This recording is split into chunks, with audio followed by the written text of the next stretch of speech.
Did it with you. I was about to say, I was like, maybe I didn't do it with you.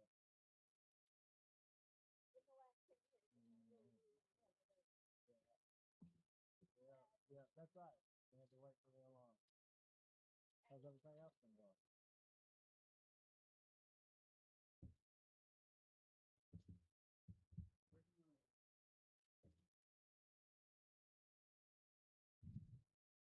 Yeah, you're with Listener Group, right? How's your campaign going?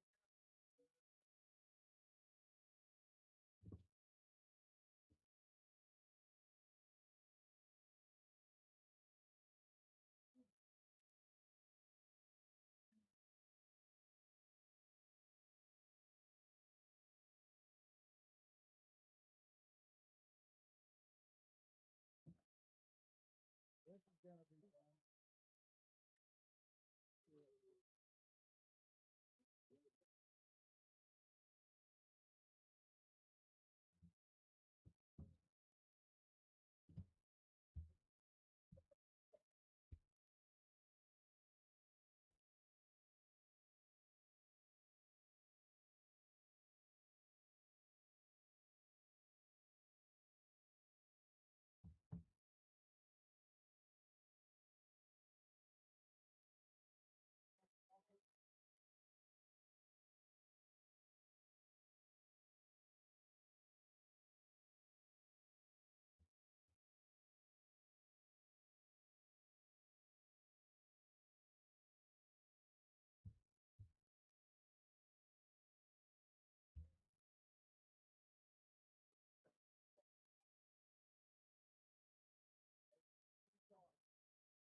Good morning. Thank you everyone for being here. Today is June 29, 2026. It's 9:01 a.m. and we're here for the Board of County Commissioners Budget Workshop. We are going to start this meeting with prayer and a pledge, though, like we do our regular meetings. I've asked Commissioner Rao if he'll lead us in prayer this morning, and Commissioner Smith if he'll lead us in the pledge, and if you'll just stand if able. Please pray with me. Dear Lord, thank you for this day. Thank you for this opportunity that we have to look at this Santa Rosa County's business. And we just pray that everything that we say and do would be pleasing to you. We pray for wisdom as we go through this. And we just thank you again for all of our blessings. Please forgive us where we fail you. In Jesus' name, amen. Amen. Please join me in our pledge to our nation's flag. I pledge allegiance to the flag of the United States of America and to the republic for which it stands, one nation, under God, indivisible, with liberty and justice for all. Thank you, gentlemen.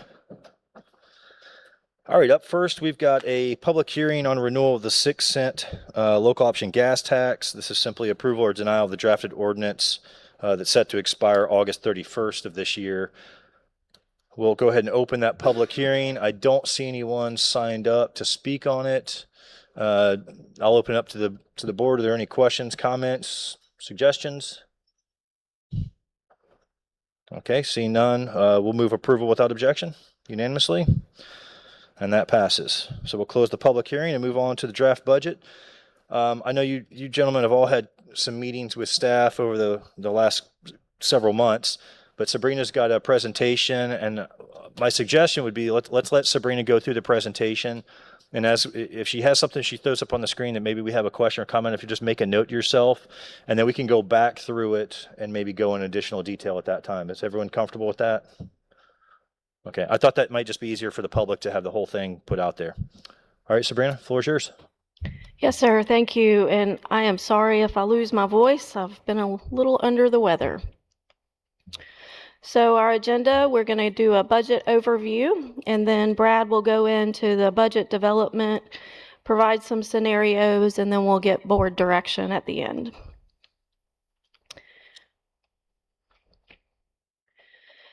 So this first slide, property tax has been a big topic here lately, so I thought it was important that we kind of review some of that information. This is property tax or ad valorem collected in Santa Rosa County. As you can see, the school district makes up the highest percentage, with BOCC next at 32% and the sheriff MSTU at 14%. Related to the ballot measure in November, the first year would reduce the BOCC and MSTU collections by 20%. So those top two lines there that you see in the table, it would reduce those by $22 million in the first year, which is roughly 20% of our revenue. Over the last 30 years, the board has lowered the millage rate 4 times, and this past year split the millage to accommodate for the law enforcement MSTU. Based on the FY26 numbers, 1 mil for the BOCC equals 19.2 million, and for the law enforcement MSTU is 16.4 million. The reason there's a difference there is because the municipalities are not charged within the law enforcement MSTU. This slide shows the revenue collections over the last 20 years related to ad valorem. In 2006, collections were 43.5 million, and it's grown to over 108 million as of this year. Again, the millage rate has been dropped about 3 times in the past 20 years. If we had kept the 6.972 mils that was previously shown on the other slide, our collections today would be 140 million. If we had not reduced the millage just a few years ago, and it was still at the 6.0953, collections would have been 123 million this year. This slide shows this is provided in our budget in brief, and basically it takes the FY26 budget and breaks down the property tax so the citizens can see what services are being provided with that.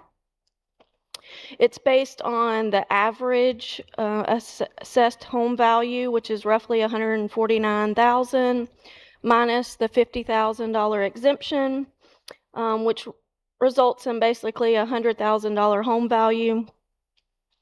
You can see a substantial portion goes to the sheriff and jail and court security, for public safety items, general government, community support. There are several items listed within this that are state mandated.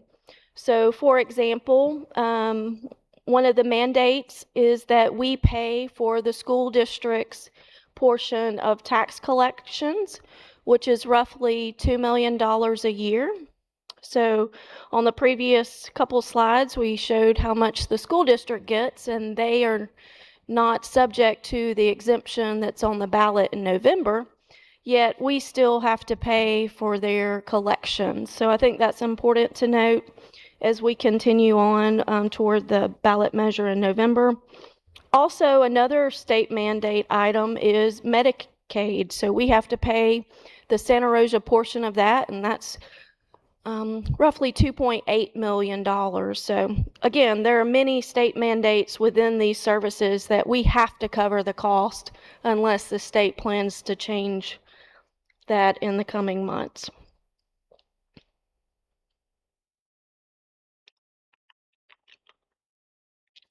This slide is our historical revenues and the intervals of those revenues. So on the top line, you can see the non-recurring revenues, which is primarily grants. It's American Rescue Plan funds, it's CARES Act funding. We have a very good grants department, and they have secured many grants over the years. So you can see that revenue is something that has really helped us out on funding items for our citizens, as well as it's not expected every year. So you can't budget on it, basically. It's just as it comes in, we budget it. The non-recurring fund balance, that's something I want to highlight. As you can see, basically, this is our savings account. So you can see over the past few years, we've used our savings quite a bit. And in FY25, we used over $13.8 million from our savings account. Just, it's been said before, but that is just not a sustainable practice when we keep dipping into the savings account. The third row is recurring expenditure or recurring revenues. That's our sales tax, gas tax, ad valorem, those taxes and fees that we collect, and we can count on them annually. So roughly 25% of our revenues is non-recurring revenue.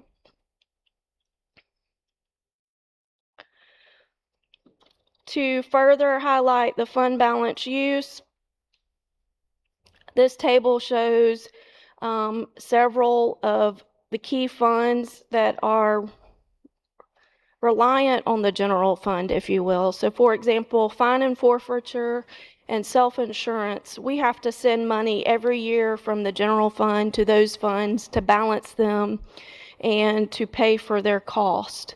Fine and forfeiture is primarily the court system, the state attorney, public defender, those items. You can also see where in the road department over the past few years, we have been dipping into that savings account and using those reserves. This is our spending over the last 6 years. It's fairly consistent over time. We have had the CARES Act and ARPA funding in this time period, which has substantially increased our physical environment and our transportation spending. This is that same information in table format. And again, just highlighting the physical environment, public safety, and transportation spending over the last few years.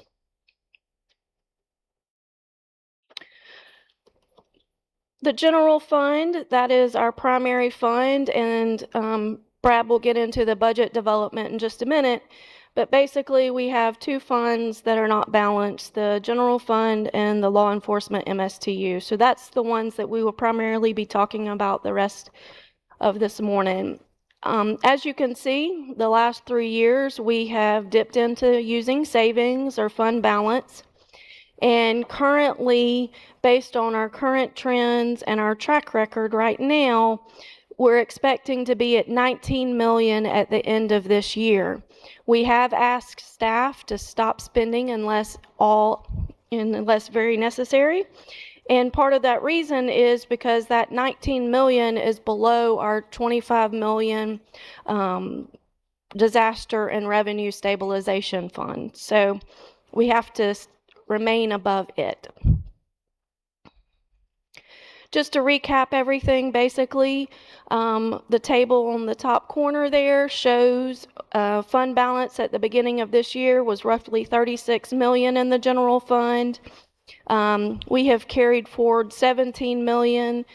In other words, we have said we're going to use about roughly $17 million of the savings account in this year's budget. Again, we've asked staff to hold on that. That brings us down to $19.7 million, which is below our $25 million line. The next chart shows, again, how much we have relied on the fund balance in the past couple years. And then at the bottom, you have some of our major funds that we consistently talk about every year. The landfill, as you can see, it's doing quite well at roughly $22 million in the bank. The Road and Bridge Fund, we are expected to have more expenditures than revenue again this year, which brings us down to roughly $200,000 in that savings account. And then for the tourist development tax, we have roughly $5 million as we go into next year. So with all of that, I'm going to turn it over to Brad. So Sabrina, let's leave that slide for a minute. I do want to highlight on the landfill. We have significant capital outlay on that. For example, we have to do cell closeouts and things like that. So while it looks big at 22 million, that is, you remember we did a master plan for that and a fee schedule for the next several years, and then go into an automatic rate increase every year using the CPI after we did our rate study. So that is to sustain the long-term 30-year plus development and closeout of the different cells of the landfill. So I didn't want to think that's money that we can go get. It is allocated and designated. So if you did some kind of fee adjustment, we do pull money from the landfill because we provide their benefits, their HR, things like that, that we pull into the general fund. But I just wanted to highlight that it's not something we need to go reach into and get. So.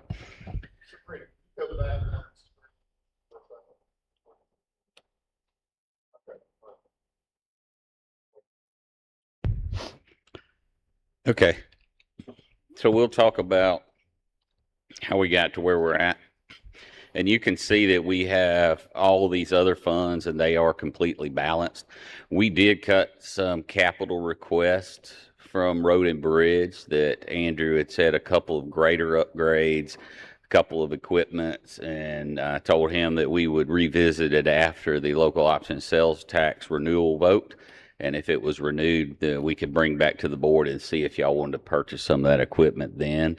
And if not, we just couldn't even get their fund close to balancing without dropping that capital, a couple $1 million out of that. So, but I did want to highlight that there are, while we're talking about two funds today, there are a bunch of funds we were able to balance in the budget. I know it's very complicated, and we want to show this to the citizenry as well. So going to the next slide. So some things that we have done, we have been talking with staff in preparation for the November elimination of our portion of the property tax and kind of getting everybody in the right mindset. But we were able to eliminate 23 positions. Now, these were vacant positions. For example, Janice recently retired in administration. So we just absorbed those duties with the current leadership and eliminated that position. We've done that for another board support position, et cetera. There is no merit of COLA in our portion of that. We did factor in a 5% increase in health insurance, and that's after we make some pretty dramatic changes to our health insurance for that. And then we also went through an exercise within all of the board functions and reduced our operating expenses. We targeted 10%. Some of them reached that. Some of them were a little short of that. Some of them exceeded it. So if you look there on the left, we met with all of the other constitutional officers, and you can see that the board departments, we were cut $3.5 million. The clerk, minus $9. Property appraiser held their own. Sheriff, you see the increase there on both the civilian and jail, and the LEMSTU, he did reduce court security. I do want to make sure the board understands what we did with the MSTU is we put all of the sworn, or the majority of the sworn law enforcement officers' salary lines in there. So the sheriff still has the jail, the corrections, the court security, et cetera, that he submits budgets for. So I just want to make sure you knew the difference in that. And then the supervisor elections cut and the tax collector zeroed out. So just wanted to kind of give you an understanding of how we got to where we're at, and we need $3.964 million to balance the budget. So next slide. So scenario one, we reduce spending even more. Sabrina kind of talked to you about some of the health related functions. The one reason we were able to be down this year in that I will tell you the medical examiner, we've paid off the building, so that was cost that we had last year, so we don't owe any more on that.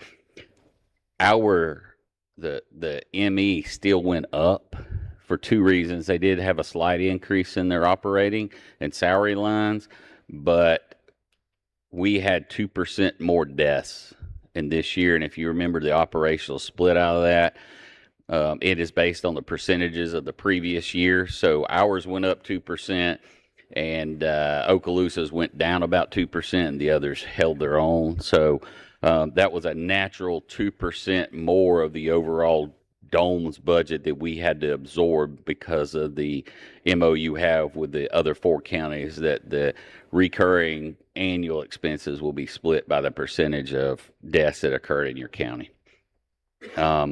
We've cut parks. We primarily did that with staffing, and we've added some contract services to there because we were struggling to keep staff anyway at that entry level position. It's worked out to where we did contract services for that. So I can answer any questions you might have, but you can see this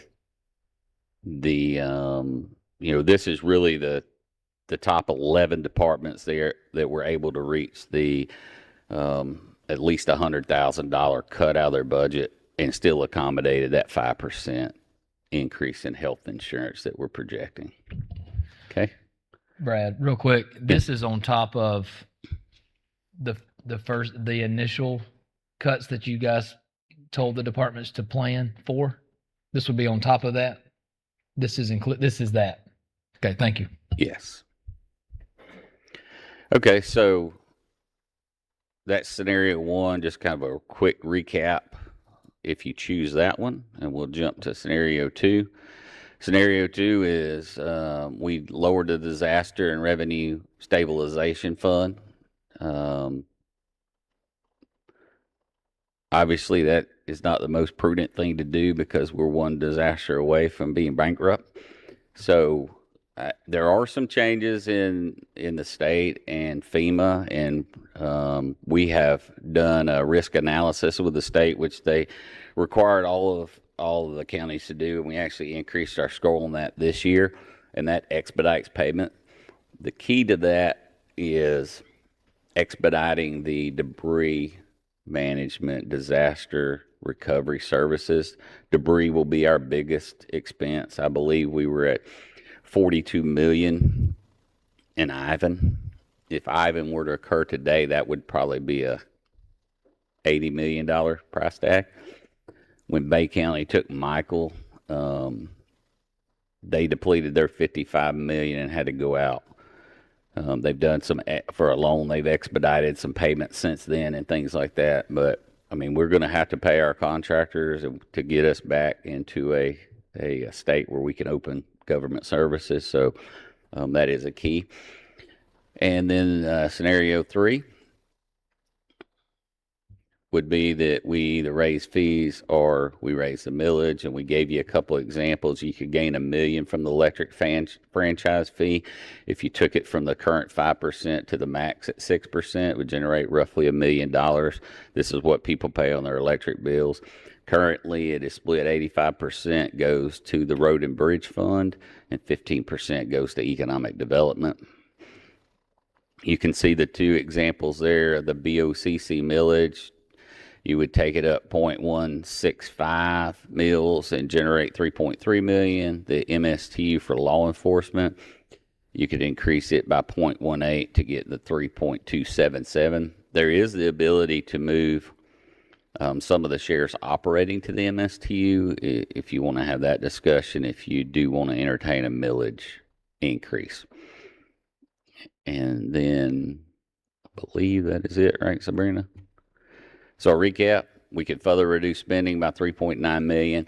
I will tell you my recommendation to the board is until the November vote, we should look at holding projects and stabilizing. For example, I know we're close to being ready to bid the Woodbine Road. We'll go ahead and bid that, but I would caution against awarding a contract until we know what that vote is going to look like to assure that we can pay that back with local option sales tax, but we have two crucial votes coming up, and I would say let's don't extend our obligations until we know either one of them, whether they pass or fail, so that we know that we can pay our loan back. So I would say go ahead and bid the project, and then let's hold off on awarding it until we know what the vote is. And we have directed all the staff on our side to reduce spending, anything that is not essential. And I told them, if you have a question, if it's essential, reach out to us and we'll help you understand if it's essential or not. So we're doing our part to reduce the spending. I did meet with Chief Deputy the other day, and he has said that, he's holding some positions and things like that, but I'll let him explain any of that if you have any questions on that. So, we have communicated with the constitutionals. I told them to be here today because we had to cut $3.9 million or figure a way to increase revenue. So I thought we should have them here so they could participate in that if y'all have any questions for them. And I believe that is it, right, Sabrina? So if y'all want to go back over specific slides, questions, the other constitutionals are here, and then we just need direction so that we can bring you a balanced budget as required by statute. All right, thank you, Sabrina. Thank you, Brad. I should have mentioned that when we started the meeting. We've got all the constitutional officers here this morning. We've got Chief Deputy from the Sheriff's Department as well. Gentlemen, I'm just going to open it up to the floor to you. I don't know if anyone wants to go first, or I can just call on someone. Commissioner Rob, thank you, Mr. Chairman. So I guess it's a question for Brad and the board. When you're talking about the three different scenarios, do we live in a world where we can kind of blend some of those together, where it's not all scenario one, all scenario two? Sure, definitely. You could do a blended. We could reduce spending. We could slightly adjust the disaster fund, and then you could do an incremental millage increase. Yeah, and the only reason I say that is there is so much unknown, and coming off the FACT conference, there was not a lot of. There seemed like every workshop we went to, there was this big black cloud just following us everywhere we went about property tax. There's just so much unknown that we're all aware of that. I don't know what the magic number is that we should have in the disaster fund if we have a humongous storm. Other than having what we need for debris cleanup, do we have? I know it's hard to have a gauge on that, and we're pretty much guessing. But so roughly 3 years ago, if I remember correct, we increased it to $25 million incrementally. So if you're going to adjust it, I would keep it at the $20 million. That's the number we have been at historically since I've been in public safety, is $20 million. So, and if we don't reduce spending any more this year, that's really the number we're at. We're hoping, and I say I can control the operational, but any additional projects or capital spending or high-end spending comes to you guys. So, I'm obligated to bring it to you if it's in the budget or it's a project that one of you have asked. So I would just say, let's really think through and pump the brakes between now and November on what we really should spend. And that way it'll reduce. We do have some capitals that we could put. We have a little bit of the local option sales tax left that we could use some capital on and reduce the capital fund, which is really in the general fund. And that may help us save a little bit. So we could blend, but my recommendation is if you're going to do a reduction, don't go below 20 million. And just for clarification, the reason why this board chose to raise it and increase that stabilization and disaster fund to 25 million was because at the time, we were at that 20 million mark is where we wanted to be. But then when we started going back and looking at the fact that all of the costs since 2020 have increased so much, that 25 million really wasn't an increase. It was kind of just a staying flat. Brad, was it 80 million is what you would say if we had a Hurricane Ivan today? If you compare it to the expenses that Bay County, another coastal county, had with Michael, Now, Michael had some higher winds than Ivan, but the surge seemed to be fairly similar from what I did when I deployed down there. I went down there for about 3.5 weeks. So the surge side was comparable. The wind was way worse. I mean, we saw catastrophic damage north of I-10 in Mariana and et cetera that you just normally don't see from a hurricane, but it sustained it really all the way into Georgia. They had pretty catastrophic damage. So Yeah, but if we just even take like a Hurricane Sally, go back to 2020, if we were to have that storm today, costs would be the same exact scenario. Costs would be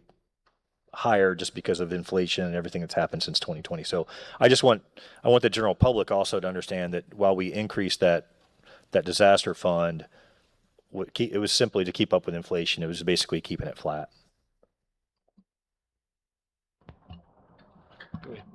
Yeah, just looking at, I know why we went to 25 million. That was an easy call back then. It was to keep it steady. That's where I am as far as the comfort level of going below that, just to acquiesce a budget shortfall doesn't seem prudent for this board to do, especially now that we're coming into the season. And we know the costs have gone up tremendously in every aspect of recovery from a storm. I mean, we know what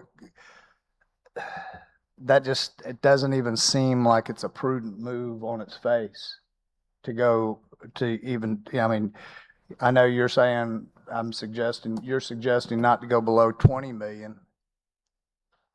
I mean, if anything, we should be going upwards in our reserves instead of looking at a downfall on the reserves, because this is a dangerous situation for us. And I hope everybody feels the gravity of that. well, I'll be having an employee meeting started next week. I can tell you from mid-level supervisor up, they understand the gravity, because we had a meeting that one of them recapped it for me, and she called it the gloom and doom meeting recap. So I was very honest and forthright with them. And I guess let me clarify. My recommendation in the budget is don't reduce it. Commissioner asked, could we do a blend? And yes, we can. So if you're going to do one, I'm saying don't go below 20. But the recommendation would be not to do one. But we also have to have a balanced budget, and I have to deliver that to you. So that is one of the options to deliver it. And that's where I'm at. I mean, when I'm looking at it, and I agree with you, just try to find something, a blended measure. But that's, I did a lot of volunteer work with my church for Michael, and Michael was a great scenario as far as it was a Cat 3 when it hit the Georgia line, and we were up in Bluntstown doing volunteer work. I mean, you give that scenario to us and you go all the way up to Jay.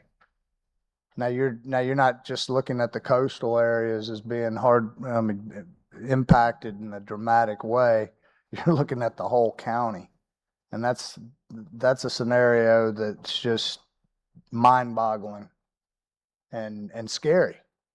And so, before we start cutting things with a knife and saying, well, we'll be fine here, we're looking at a scenario just like Michael was. Michael was it was a slow season that year, and it hit us really at the very end. So, we could be in that scenario. I mean, we know we live in the hot spot. We live right here. It's not if, it's when. And we could have it where we have 2 years in a row. We've been there before. So I really want to shy away from hitting that budget. That's my personal opinion on that. Yeah, I was at the conference with Commissioner Rao, and it was gloom and doom all the way around. Like I said, every room we walked into, there was a black cloud, as you said, following us, talking about if we lose the property taxes, what's going to happen, and there was not a good scenario on anything. I was on boots on the ground during Ivan and Dennis. I think I walked every road in Santa Rosa County. I know the amount of destruction that can cause. We got to have the reserves. I'm not for cutting them any lower than the 20, but we need to find some kind of balance. What I'm seeing from being at the conference, I'm not for raising the property taxes because it's too many unknowns there. And I never have been for raising property tax. I am for sales tax. I'm for sales tax. You know, that's the only fair way. Let everybody pay it. But like Commissioner Rowell said, we need to find a blend to make the balance. You know, we're cutting people. All our constitutional officers and everything needs to be looking at cutting. Every department needs to cut because we're having to cut. We're having to cut places that it's hurting my heart to have to cut. I was one of the employees over there for 25 years. I suffered through 8 years and not even getting, was it 8 or 7 years, wasn't it, Brad, that we didn't get a cost of living raise. I suffered through that. I was right there with them, so I know what it's like. I've been there. And it hurts me to even think about having to do this, but we got to balance the budget somehow. So I say let's go for a blend to take the brunt of everything, and that's everybody. Takes a little more cut. Get back and figure out a way to cut some more. To let's not put a burden on any one department or any one of the 3 scenarios. Just take it all, and that's my way of looking at it. Let's go back and go back to the drawing board on it. Well, I wasn't here when y'all had all the tornadoes and hurricanes here, but I've heard people talk about them, how bad it was. We got to help these people this time if we have something like that. But if we cutting 23 jobs on everybody else should pitch in and cut some too. Not just us, everybody needs to cut somewhere to help with this budget. That's the way I look at it. And I agree on blending. Let's look at it and do it that way and try to work together.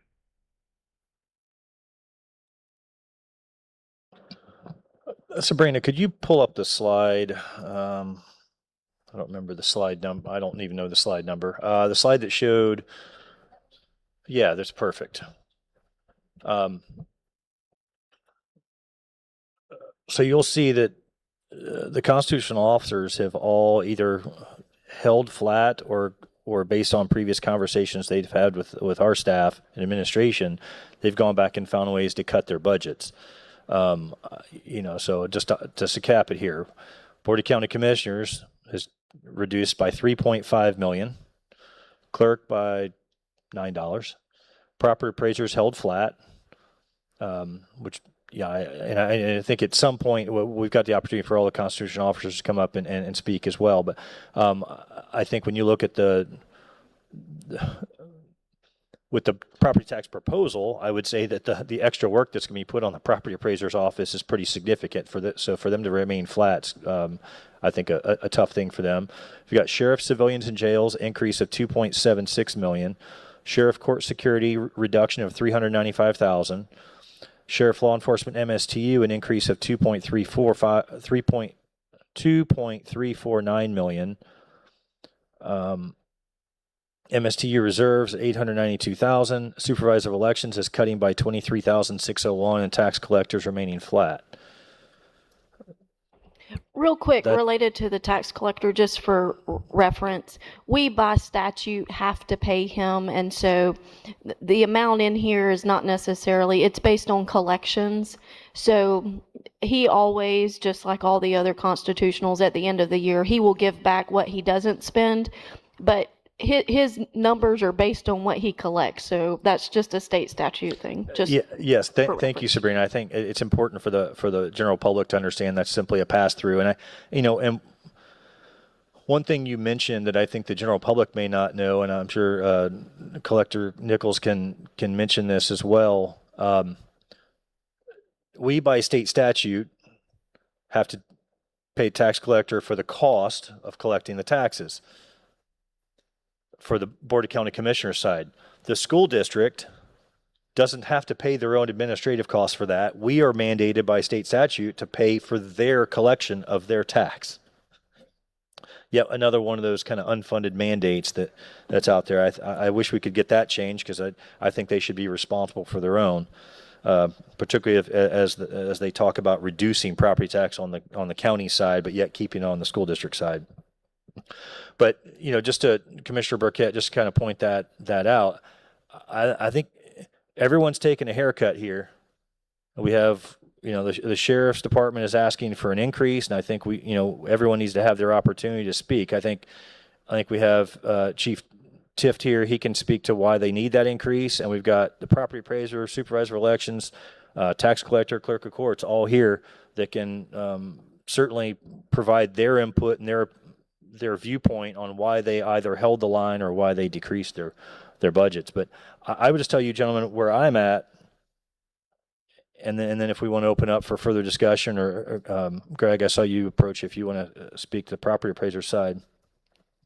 Gentlemen, we have a balanced budget proposed to it's $156,125,318 in the general fund to balance the budget. We're currently $3.964 million away from that. We can reduce it by that amount and just make it flat.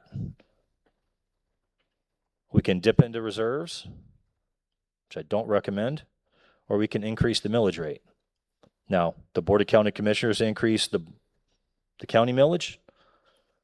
The sheriff can make the case, or Chief Tiff can make the case that we should raise, on their behalf, that we raise the MSTU millage, so people see on their bill that they're paying for law enforcement. Now, we could certainly do a combination of those three, but if we want to talk about blending it, I think we need to have everyone come up, make their case on why they want that change. And I think staff is going to need some clear direction from us on what that blend looks like. It's easy for us to say we need a little bit from everything, but we've got to give them some numbers to go back and work with so that they can come back for the first draft budget work, the first budget meeting that gets, noticed to the public. We've cut ours by $3.5 million. That's pretty significant. And I'll go back. There's 3 of us on this board that reduced the millage and gave the residents a tax decrease. And we did that to say, we understand that we'd like to lower your property taxes and we would like to have the 1 cent sales tax. That did not pass, right? But it was an effort to give the citizens a tax decrease and have other people help subsidize the county's revenue. That didn't happen. That was a gamble we took. That weighs on the 3 of us all have to deal with that. But historically, Santa Rosa County has reduced taxes since 2008, and now we find ourselves in this position. We can't keep doing that forever.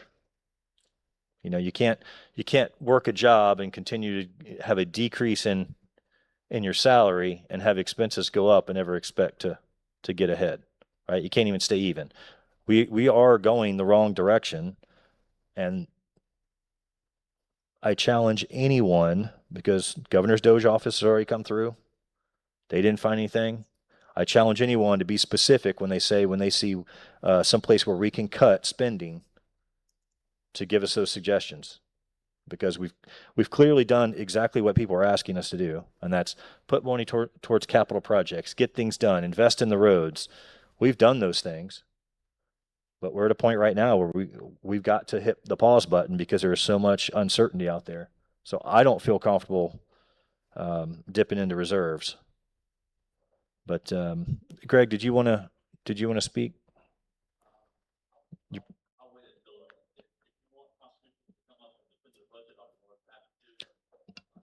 I think, gentlemen, would you guys like to hear from the constitutionals individually to just kind of explain? I would like to hear all the constitutionals and then carry the conversation forward at that point. I want to thank them for being here, and I know you guys heard me say it in front of Leadership Center as a class, right?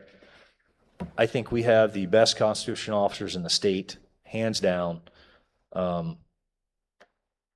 You guys always do the right thing by the people, and you're always willing to answer questions and give them the hard truth. So I appreciate you all being here. And if I could, before he gets started, I would say, because we've met myself, all the constitutional officers, and we call it Efficient Santa Rosa. So there are things we're working together to try to pull off. For example, I think the first one we're working on is working with Greg's department and talking about how do we combine IT and GIS services.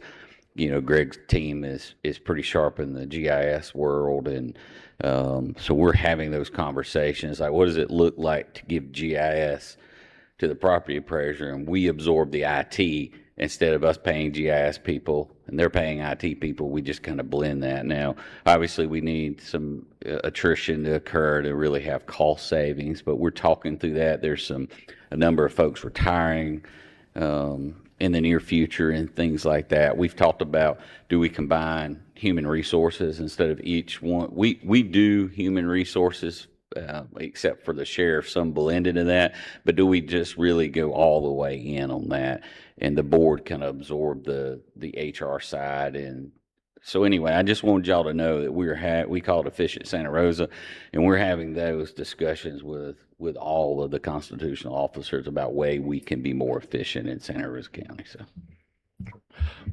Well, thank you guys. Thanks for giving us the opportunity to be here. I just wanted to kind of set the record straight on a couple of items. Sabrina had mentioned and asked that us, as constitutionals, we at a minimum hold the line, and so we agreed to do that. But my office has to submit our budget to the Florida Department of Revenue. They're our oversight authority, and they're our budgetary authority. We have to submit that as of June 1, and so I've already submitted a June 1 estimate to the Department of Revenue. My budget actually proposed tentatively, and we still have some discussions to have as it relates to health insurance costs and what factors in with employees and those types of things. But my proposed budget's going to eliminate a position, and so I am taking a haircut with. That's a chief deputy position within my office that we've absorbed between our administrative staff, a pretty significant position there. I only have 37 total employees in the property appraiser's office, and a 4.48% budget reduction within my office, about $230,000 reduction. So I am proposing to take a haircut along with everyone else. In addition to that, I will say over the last 6 years since I've been elected, the increases in my budget have been very minimal and very negligible as it relates to the overall county budget. And so a small percentage of my budget gets funded, but I have not taken the increases that have been taken by other departments. And so we've done our best to manage with less. This over the last 6 years, from where I was 6 years ago and up until this proposed budget now, is about a 3.5% increase. And I think you would all agree that we've seen significant increase in Santa Rosa County over the last 6 years. I looked at the numbers of new single-family homes that have been added to the assessment roll in the last 6 years. There have been 10,000 new homes that have come on the assessment roll, and that's been the work of the property appraiser's office, picking up all those new permits, those sales transactions. All those tasks and responsibilities are done by the property appraiser's office to add those to the assessment roll. And so my staff has done an exceptional job in managing the growth and doing more with less in the property appraiser's office. So we are proposing to be a team player. We have had those discussions with Brad about how we can be more efficient, and Sabrina, and work better to have a more cohesive mindset as it looks to the county's approach. Because when people come to deal with the county, they want an address, or they want their property split, or they want to pull a permit, and we all have to work together as one county unit, not understanding that the property appraiser has to update the assessment roll on our website versus county handling addressing or handling the permit side. And so we do our best to kind of work together from that perspective, so that we can all have a good customer service for the citizens of Santa Rosa County. So I just wanted to kind of set the record straight on a couple of those items. If you have any questions related to my budget, I'll be happy to answer them. But like I said, I've already submitted that to Florida Department of Revenue for approval. Any questions? And I don't know if we want to put him on the spot, but I know it. You do. Yeah, I do want to put him on the spot. I know it's a sticky subject when we talk about it, but I think something that he shared with me and Sabrina is good, and I've shared it with the board, but I think it's good for the public to understand, because everybody talks about how growth should pay for itself, right? But maybe we can highlight the commitment of Florida, and specifically Santa Rosa County, to our military. Greg gave us some numbers. I think I got most of them in my head, but you probably do too. If you want to kind of talk about the addition of 1,001 new 100% disabled veterans that they essentially are going to pay zero on their property tax. Yeah, that's a great point to kind of highlight as we talk about the property tax debate. You know, there are approximately 6,000 total and permanent veterans in Santa Rosa County that receive a complete exemption from their property taxes based on their total and permanent disability from their service. And so that is a well-deserved benefit. We thank those military members for their service and what they've done. But we've seen, we went from 5,000 last year to 6,000 this assessment roll year, had 1,000 new applicants just in this assessment roll, and that takes about $1.6 billion in assessment value off of the tax roll. And one of the things to point out to that is if you eliminate property taxes for everyone under that $250,000 threshold, and fees increase in some other form or fashion, whether it, whatever it is, then those are going to be fees that those disabled veterans are now going to be paying more for those services that they're currently receiving the benefit of. And so it kind of wipes out that total and permanent exemption, and they're already receiving that $1.6 billion reduction in value. So it does has significant impact, and we are one of the top, if not the top percentage-wise, in the number of total and permanent veterans in our county versus all 67 across the state. So. And I think the other number that's interesting that he gave us, if I have it correctly, Greg, would be that with the first round, if the homestead exemption vote passes, that would eliminate 72% of the homesteaded properties in Santa Rosa County. Yeah, real quick, I think I've got it here on me. Yeah, county related after the $150,000 exemption in year one in fiscal year 2027 would go to 41%, and then year two of the $250,000 would be 69.96. So 70% would be completely eliminated from paying the county portion of the property tax, and that's also another clear distinction that is only on the non-school millage rates. And so there still will be a school millage rate. So the notion that there will not be property taxes paid by our citizens is incorrect. There still will be a school millage rate that they will still be enforced. And as your slide showed, about 50% of your property taxes go to the school. So they'll at a maximum receive a 50% reduction in their property tax. And I didn't look at it last week, but the week before I did look at the governor's site that he had put up, and it was still showing maybe 100% zero property tax, which I know is not happening because it's not even on the ballot. So, I think it's only fair that we highlight that to the citizenry who are voting, that probably 50 to 52% of your property tax if the vote passes is not going away. Correct. And I do know that the governor's website, that SaveOurHomesFL.com website, is still out there, although that was based on the governor's proposal and not what actually passed.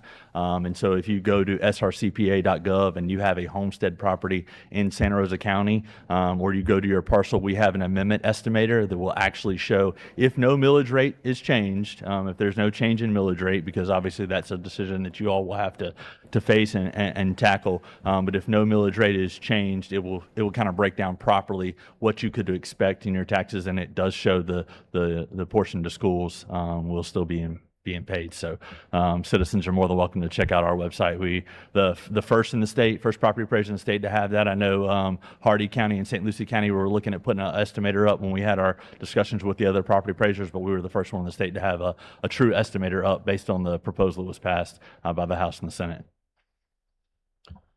Yeah, thanks for the clarification and some additional information there. I think what we need to remember is, well, number one, the property tax cloud is looming over all of us, but we also don't know what's going to happen in November. So I think it's important we put the facts out there and we discuss it, but I think we need to make decisions today based on not knowing whether that's going to happen or not.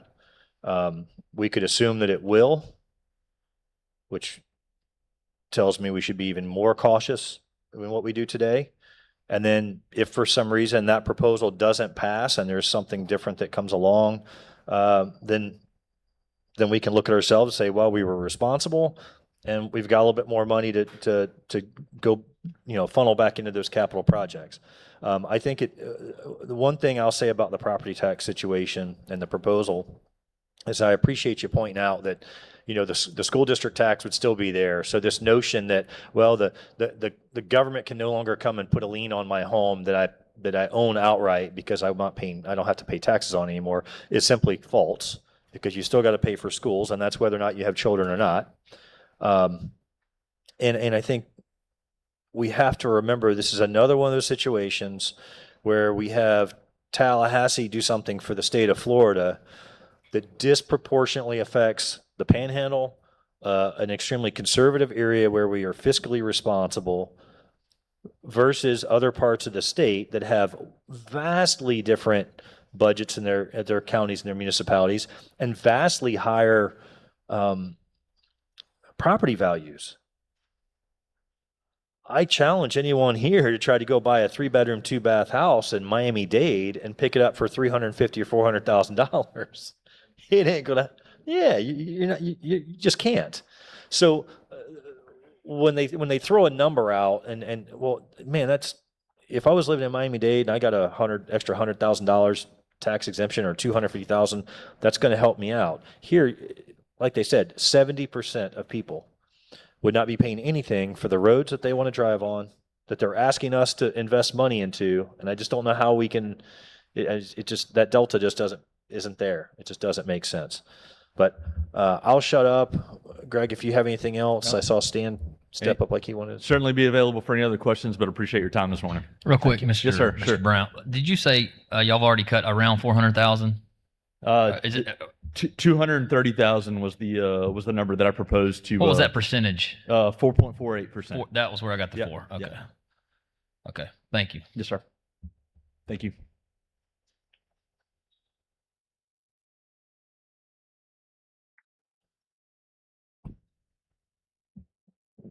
Good morning, gentlemen. Like Mr. Brown, my budget is approved by the Department of Revenue, and they look at the property appraiser's budget and do those approvals, and then the following month they look at the tax collector's budget. So we're still working on ours. We haven't finalized it yet. Our budget, looking at our current projections, is going to be about the same as what it was last year. I think it's going up by 0.5%. We've got, I know we had one employee that had been with the county for 30 years, retired last month, and we're looking at not filling that position. So our budget would have gone down, but we've got some expenditures that we just have to incur, and those etch it up just a little bit. Our software provider, which is the largest expenditure that I have that's not on the personnel side, has a mandatory 5% inflation factor built into it. And we've already been in discussions with them because they provide the tax collection software for 80% of the counties. Let me restate that, 80% of the properties in the state of Florida. And I've told them, if this bill goes through, we can't afford a 5% increase every month. We'll be forced to go with, if you all don't change the contract, we'll be forced to go with a less robust tax system, which does, everything, all of our balancing and distributing the money to the taxing authorities, all of that's done by computer. And we'll have to go with a less robust system that doesn't have as many bells and whistles. It'll, end up being. Chairman, if I may real quick, Yes, ask for jump in, clarification. yeah. You said 5% a month on that? No. A 5%, if I said monthly, Okay, that was. No, it's an annual 5% inflation factor.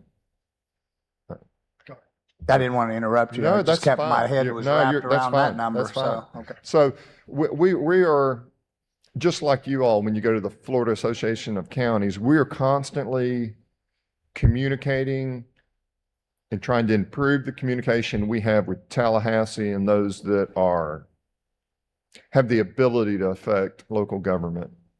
I had a lengthy meeting with Don Gates' office just 2 weeks ago, and I was discussing urgently the situation that we're currently in and trying to not wait until November to find out what's going to happen with this ballot measure.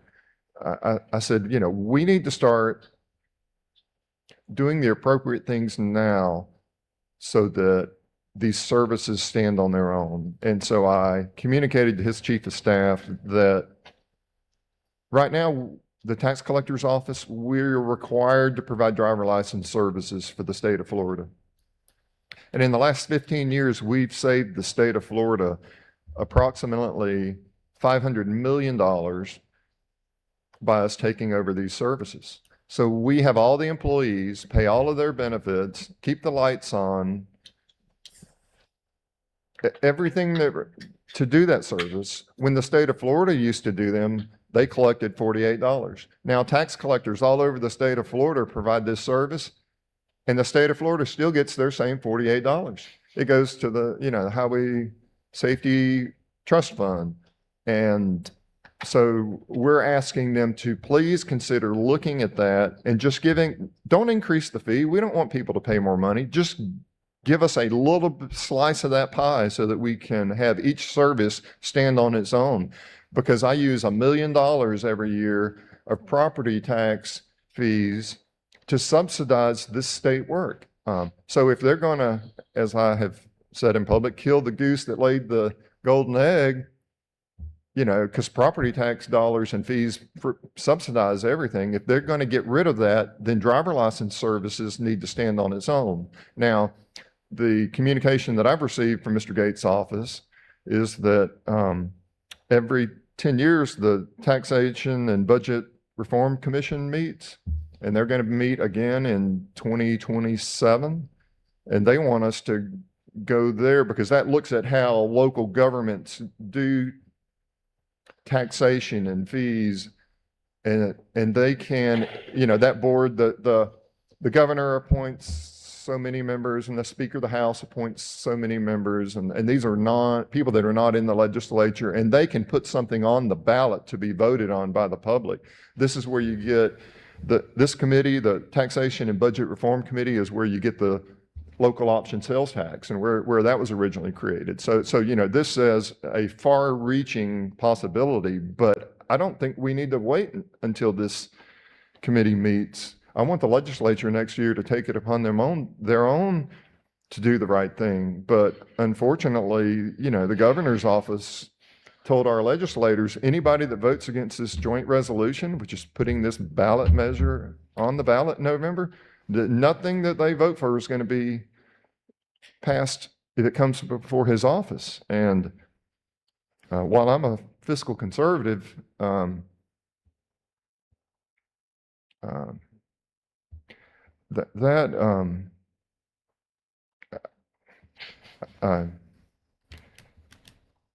don't think that approach is the best way to govern. I think people should be able to vote their conscience and not be told by, be it the Speaker of the House or the governor, how they will or won't vote on a measure that they're voting on, you know, a ballot, an issue. It's a sensitive subject because they fear retaliation from the governor. What I'm being told when I speak to people one-on-one that sit in either the Senate or the House of Representatives is that they themselves don't agree with it. They're not going to vote for it, but they felt they had to vote for it, or else things that they needed to get back to their local communities were not going to be approved and they were going to be vetoed. So what happens in Tallahassee is, you know, there's a lot of political jockeying that goes on. You all know it. And then we're left trying to balance the budgets and pick up the pieces. So I hope that the public will become more well-informed the closer we get to November and having this being voted on. You know, we've already started circling the wagons and trying to see what things we can not,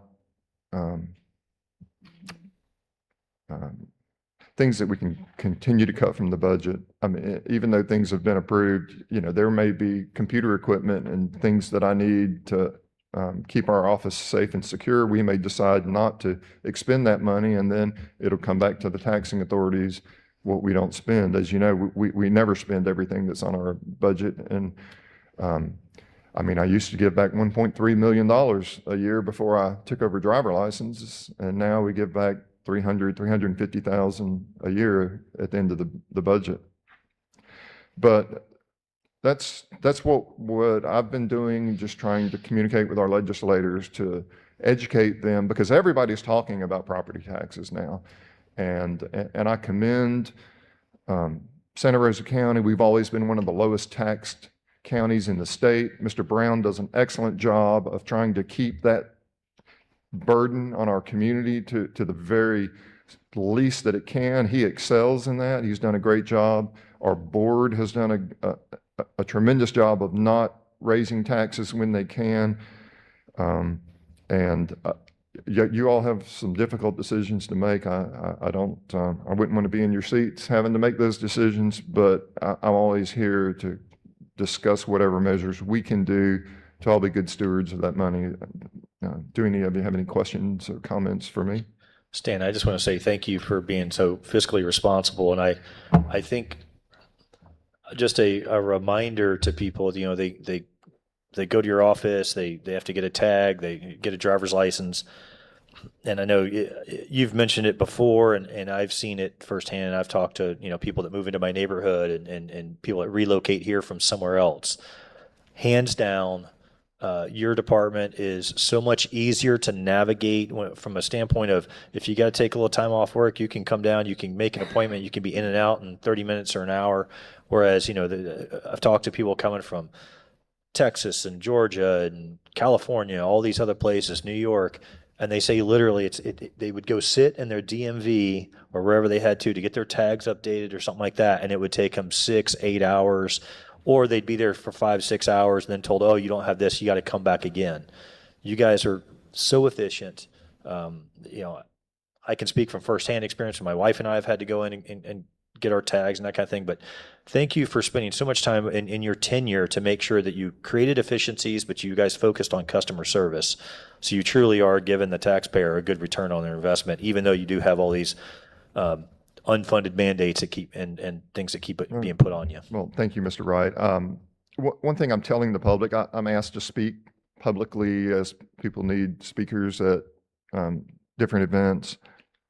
And what I fear, Colton, is that if this passes, those days of walking into my office and being able to be serviced in 5 or 10, 15 minutes may be a thing of the past. Because it's not like that in some of our neighboring counties. I mean, you drive across the bridge and you might be sitting there two hours waiting to be served, or 3. So we're fortunate here. Part of it is the tenure of my staff is, our average employee's been there 10 plus years. And in neighboring counties, that is less than 2 years. So our staff are well-trained and are extremely efficient. And we're just so blessed here in Santa Rosa County to have a highly trained, highly efficient staff. So they do a great job. Yeah, the efficiencies you have in there, and I want to also compound on. I appreciate your courage in saying some of the things you said, because this is, we're a board of 5 full-time policymakers. I know it says that we're part-time, but all of us can concur that none of us is part-time. This is a tough job, and it is a very tough position to be in. But I appreciate everything you do, and the efficiencies that you cause, because I know you had to kind of block some of the Escambia County people from coming over. You had to do some tactics to keep it open just for Santa Rosa County residents to enjoy, because it got out that in Escambia, hey, let's go over there. We can get in and out of the line a lot quicker. So appreciate everything you do, Stan. Just so to clarify that,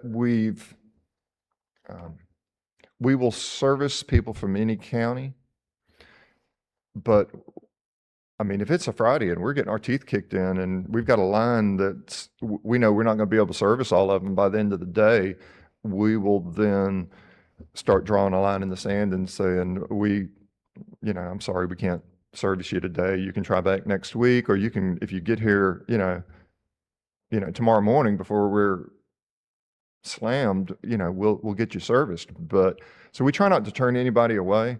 But yeah, sometimes we do have to amend that policy as it makes most sense in that moment. Because at the end of the day, we are here to service the public, and we try to never turn anyone away. I know in our one of our neighboring counties has gone to 100% appointments only. We have appointments; they're going to take first priority. So if you have an appointment, you're going to get up to the front of the line sooner than somebody that just walks in and doesn't have an appointment. But what we do is we tell that person who does not have an appointment, Mr. Smith, that we'll take your name down and we'll work you in between appointments and get you in as fast as we can. So at the end of the day, it's all about customer service. But I do fear that's going to suffer if this property tax reduction goes through, because I mean, we don't have a lot of places to cut, and it's going to change the face of public service in Santa Rosa County if the bill passes. Okay, all right, thank you all.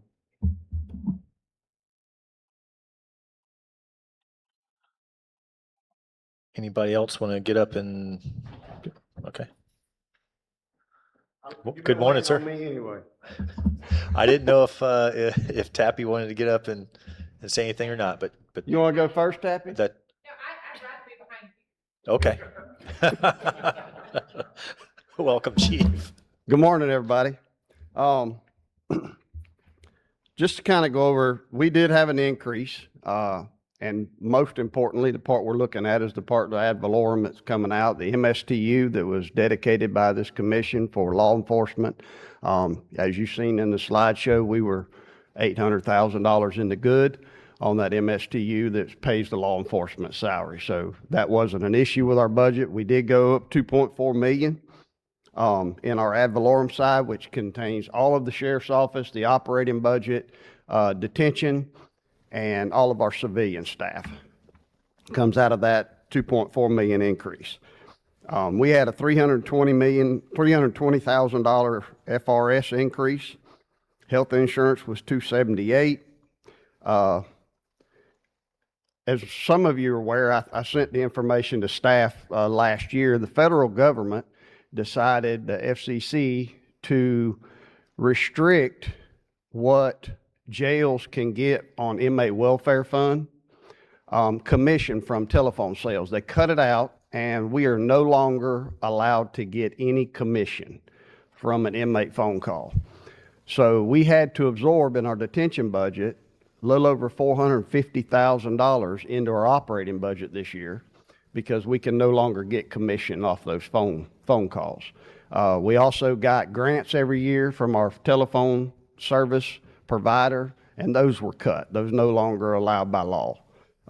So that $450,000 in operating cost that was taken out of the inmate welfare fund, that is revenue that we gained from the inmates, we had to absorb that. We also had, though, we paid 2 staff members in the jail out of that inmate welfare fund, and we're no longer allowed to being able to do that because we don't have enough funds in that inmate welfare fund. So again, the federal government made decisions that directly affected county operations. We had a $275,000 CPI for jail contracts, which was very difficult to negotiate this year. That was biggest one is our medical contract for the inmate population. I have held them at a $250,000 increase a year over the last 3 years. They have submitted between $500,000 and $750,000 a year because of cost of medical care, their insurance and stuff like that. But I have held strong with them and only gave them $250,000. and the other 25,000 was our maintenance, food service cost, which as you know, has gone up. Inmate meals, we have to budget for 100% of that population, whether we have it or not. We do have a sliding scale based off the number of inmates that we have in the jail, so that price fluctuates. So we save a lot of money on food cost over the period of the year. We are freezing all non-essential spending and only allowing urgent spending for the rest of this year. This $2.4 million on our current path, I plan on giving that the $2.4 million increase that we're looking at, you will be getting all that back from the sheriff's office at the end of the year. So that will make up that $2.4 million increase. We will return that $2.4 million to you. We returned $5 million in this year's budget. From last year's budget, we saved $5 million in our budget with vacancies, and we cut spending last year at the end of the year because we knew this was going to be a tough year again. So we returned $5 million to the county this year out of last year's budget. We've been awarded $2.9 million in state immigration grants to offset our operating cost. Problem is that is a reimbursable cost, so we took all of that out of our operating budget for the sheriff's office and applied for that $2.9 million, and so that's coming. We're submitting $1.3 million in additional federal immigration operating grants. So, like Sabrina said, when you look at these grants, you can't guarantee them. You got to budget what it's going to cost, but we're almost guaranteed on this $1.3 million, and it's going to be probably quite a bit higher than that. Out of this operating budget for next year, we have to spend that money when it comes in and show where that money's being spent, but it's all operating. It's technology and equipment and supplies. So all of our IT stuff, that programming, which we all know is very expensive, and uniforms, ballistics vests, all of that we're asking for in this budget, we will probably end up giving back to you at the end of the year because we're going to use the grant money to do that. So that grant money, that $1.3 million is coming in. We're asking for an additional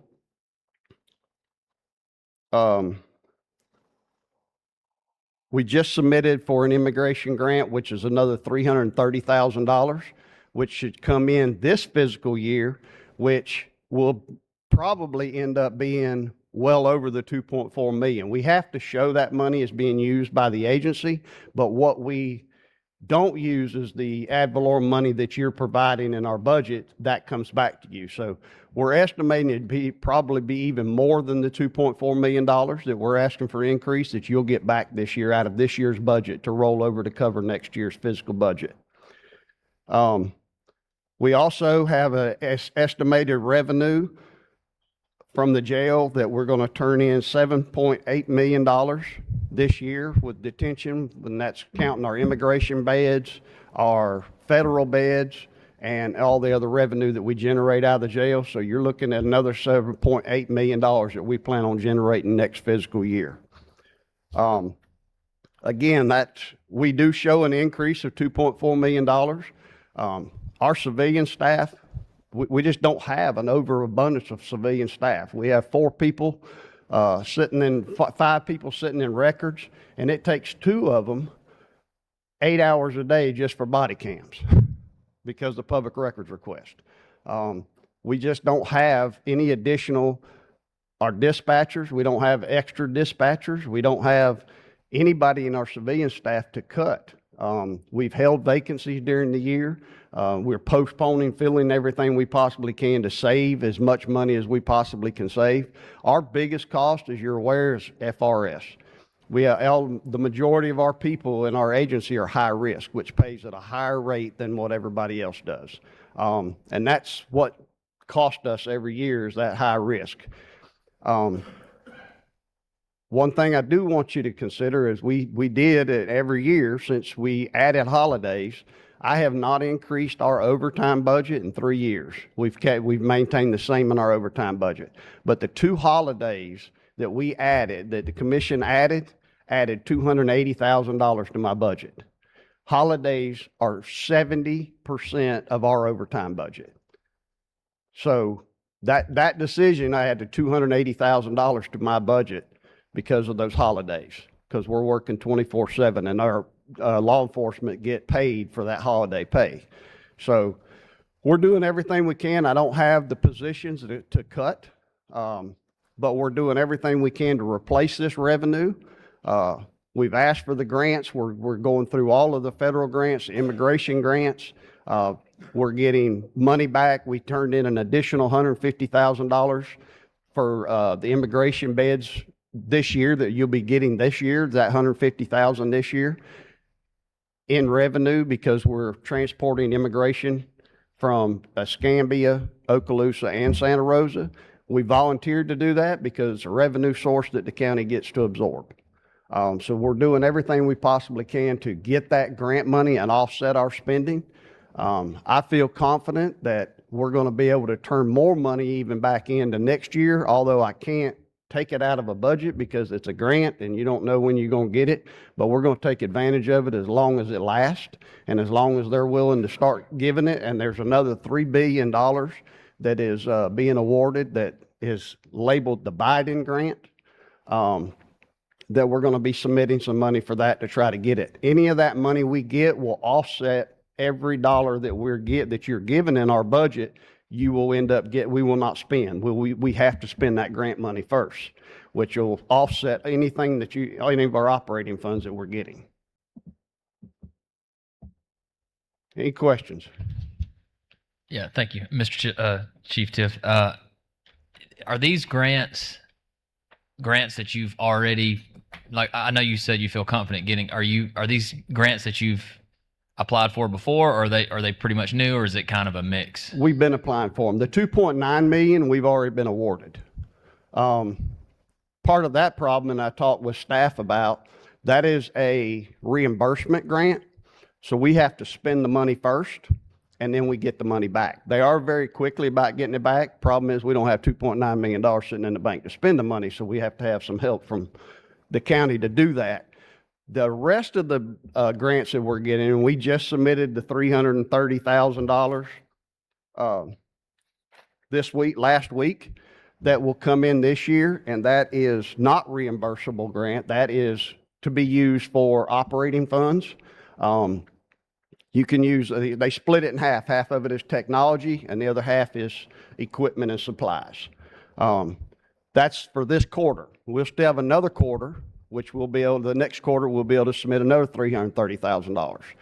So it's basically $330,000. That is at the current number of 287G deputies that we have, and that is only 22 right now. And we intend on increasing that a lot, because it's $15,000 per 287G deputy per quarter that we can get in revenue. Question for that. So that's technology, equipment, supplies for those certified deputies? No, the entire agency. The entire agency. We can buy vests for everybody. We can buy uniforms. We can buy ammo. We can buy guns. The technology part, we can help pay for some of our IT contracts. We can help pay for some of the TASER contracts. IT programming that we have, software programming, we can use that. It's split. $7,500 for technology, $7,500 for equipment, but it can be used by the agency for those two categories. Okay. So that's for existing expenses, not things that we're going out and purchasing for a specific role. Well, we get the funding and then we can spend it on as long as you spend it on those two things. Okay. It could be things that we already have, yes. Okay. Yeah. We have to show that we're spending it on those things. But what that does is the money that we have in our budget, we won't spend. We'll be able to give that back to the county.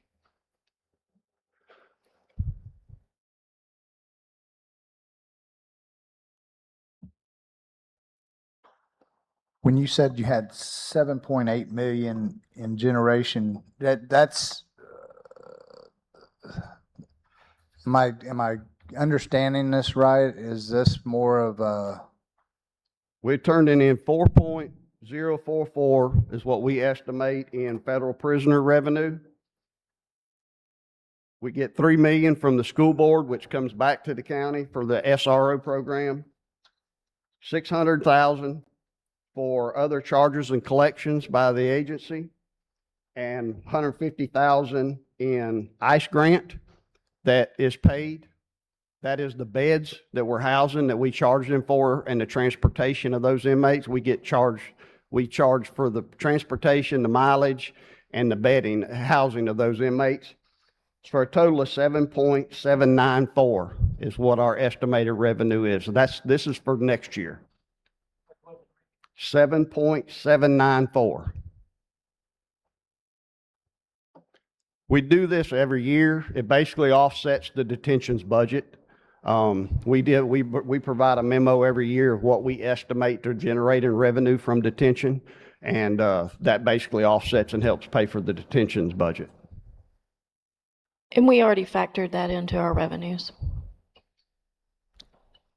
more or less makes it an enterprise account, correct? Am I missing something there? It just goes in the general revenue, and which goes back to covering the cost of the jail. So it's just a revenue line, So, which is part of the backup that you have. So that's it, okay. Chief, Yes, sir. how many deputies do y'all supply to the schools board? We have 34 assigned to SROs. That includes a lieutenant and sergeants. I'm fixing to ruffle some feathers, but that's okay. I got big shoulders. Who pays for that? To you or the school board? School board pays $3 million a year. And last year, they paid $3 million. We're working on the contract for next fiscal year, and they had no increase. They said they can't go any higher. So they're keeping their $3 million the same, which now absorbs the increase of that because of FRS and insurance. That increases our budget for that to supply the rest of them. Did that $3 million cover the total expenses for all your deputies last year? No, we're paying about 2.9 to a little over 3 out of our budget for those school resource officers. I think the school board ought to pay for all of it. Well, their theory on it is during the summer, they're only getting about 12 or 13 of those 30 deputies. The rest of them are working in the districts, and that's been the argument they had every year, that they're working in the districts and they're on the beach and they're not working in the schools for the other 3 months of the year, that the county needs to pay the remaining part of that. So they pay $3 million a year, and then the rest of the remaining goes into our budget. Okay, that's what I was figuring. Thank you. Sabrina, there's nothing we could really do about that, is there? Is that a state mandate on who's paid what and how much? It's a contract between the sheriff and the school district. So it's they negotiate that contract. Okay. So y'all negotiate it to where that payout is at that level?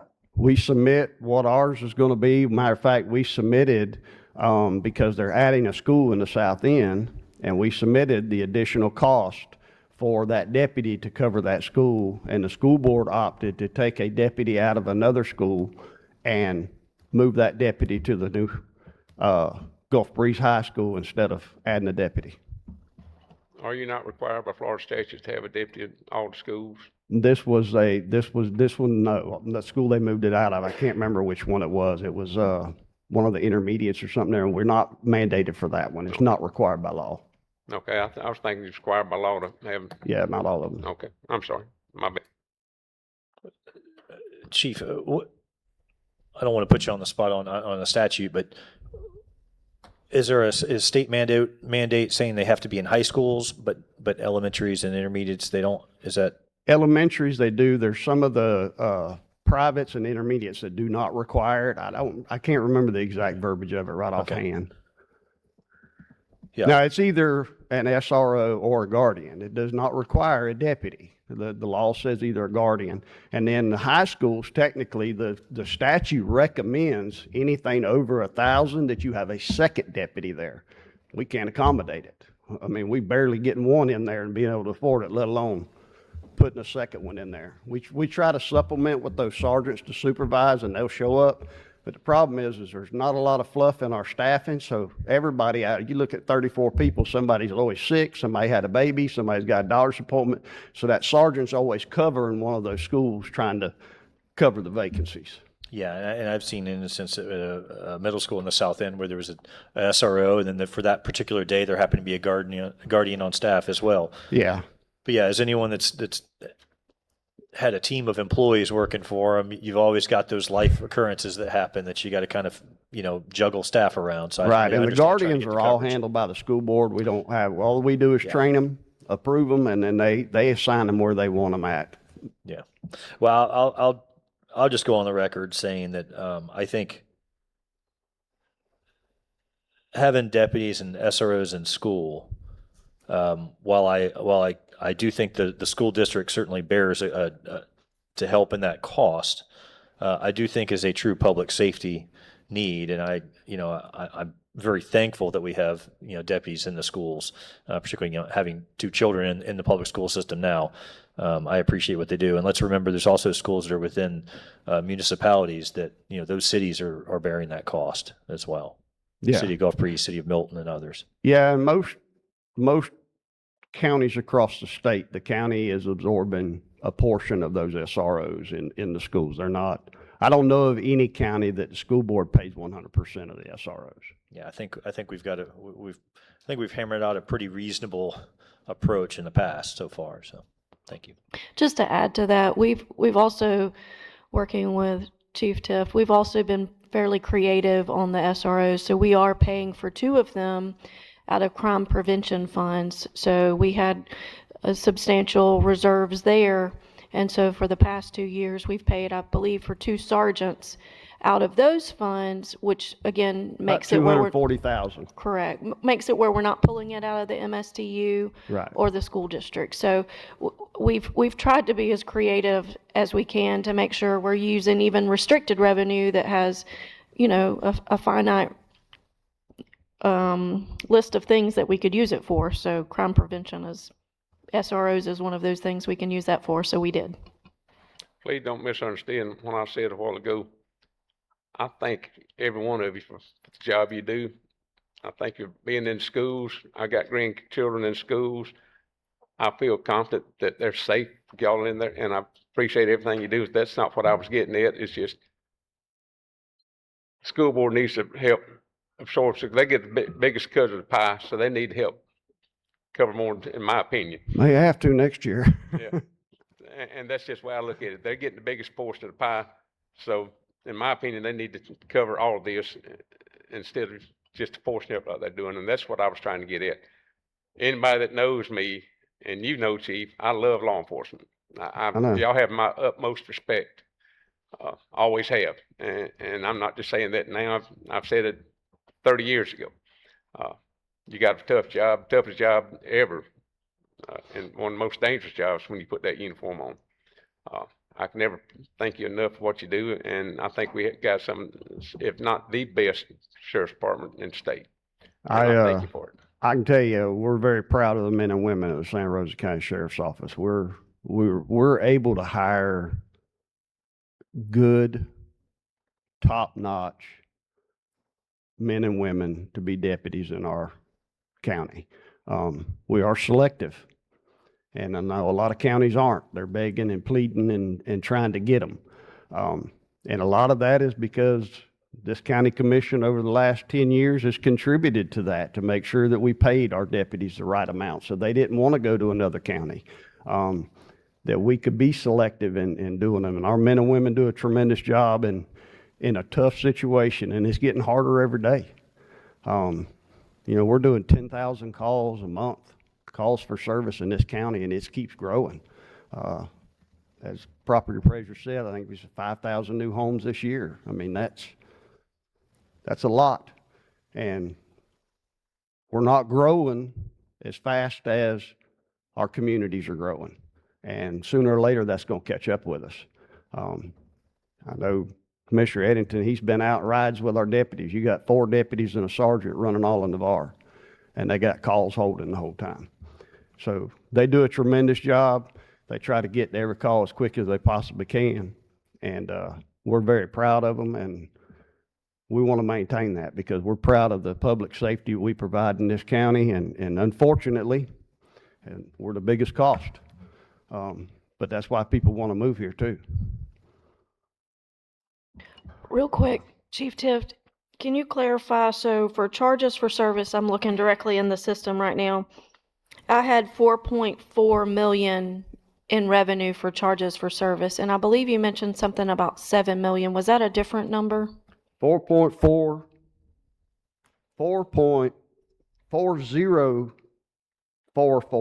$4,044,000 in federal revenue, prisoner revenue, 3 million from the school board, 600,000 in other charges,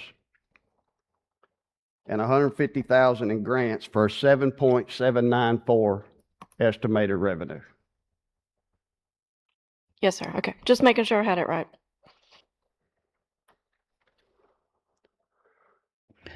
And Mr. Chairman, that's, if all the numbers are right, we take what he gives us and puts it in there.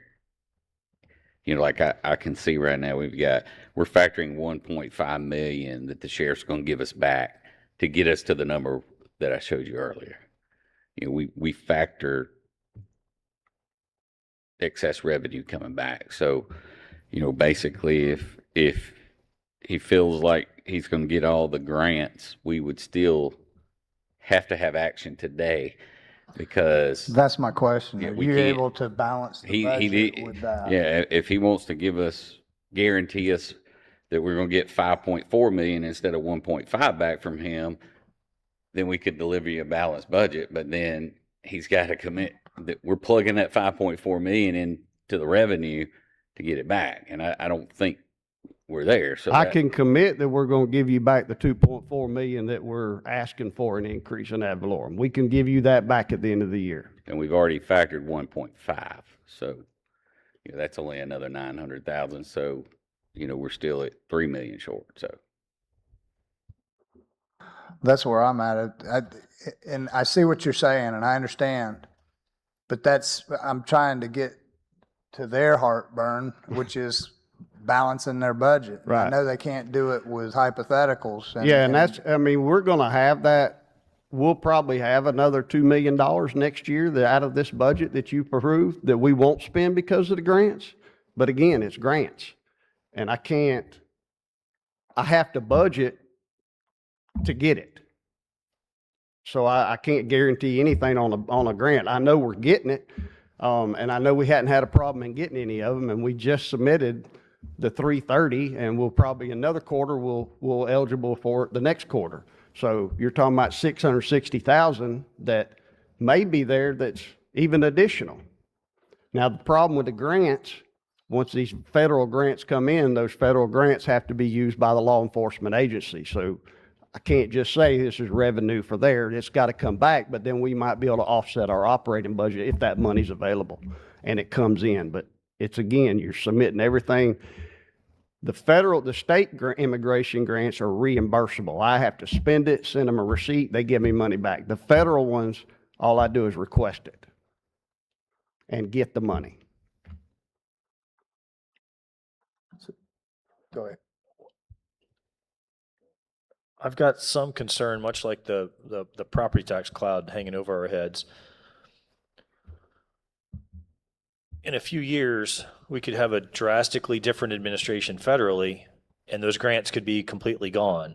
And Agree. one of the things I worry about is building an organization and a budget around having the ability to get those grants right now, reimburse the county, but what do we do if that goes away?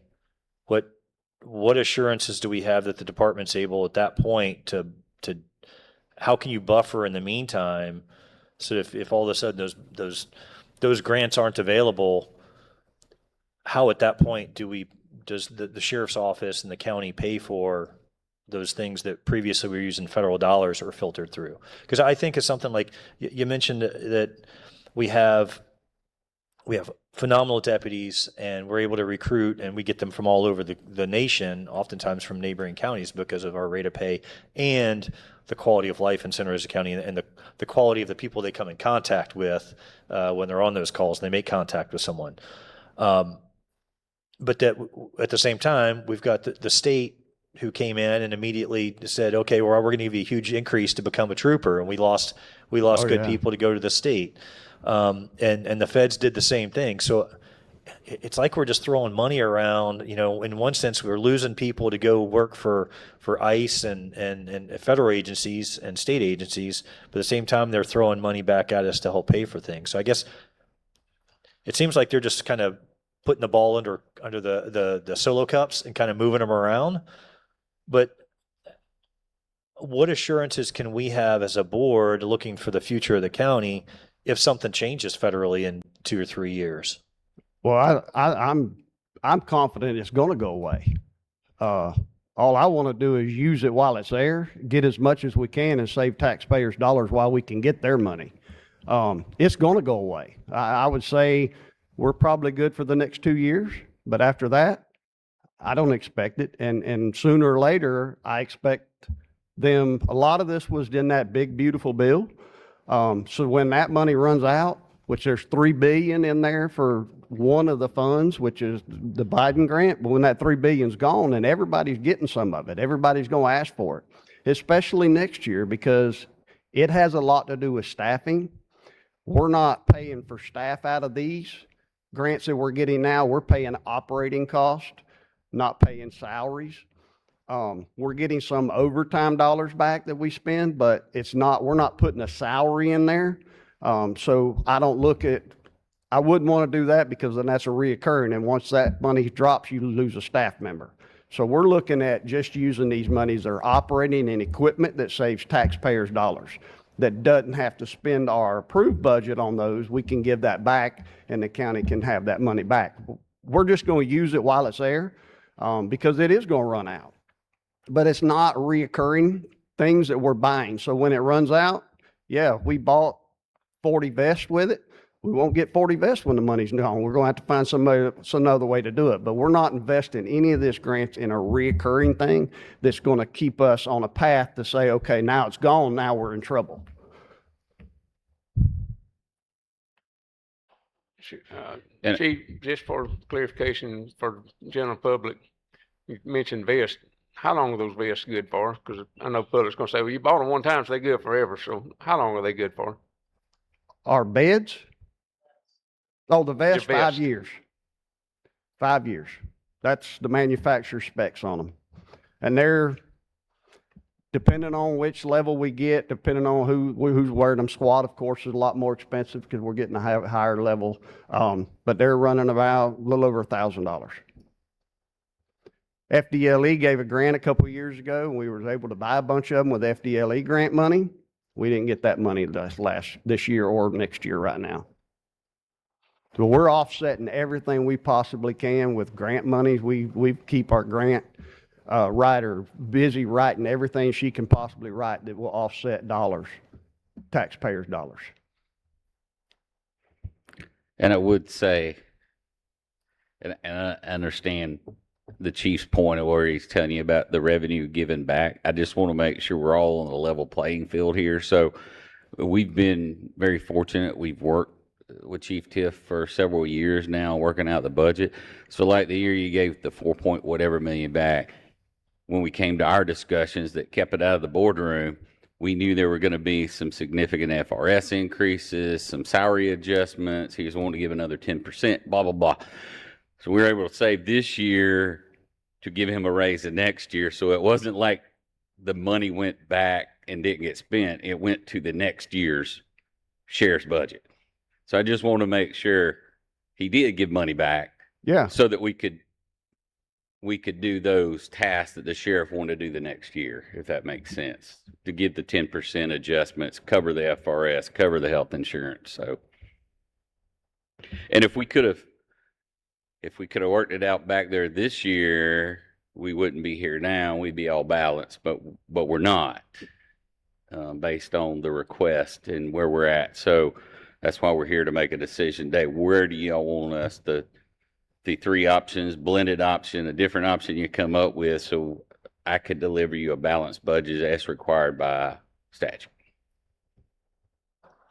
My comfort level is, it's hard for you to operate on hypotheticals. It's impossible. We know you can't operate on hypotheticals. We have to get to a balanced budget.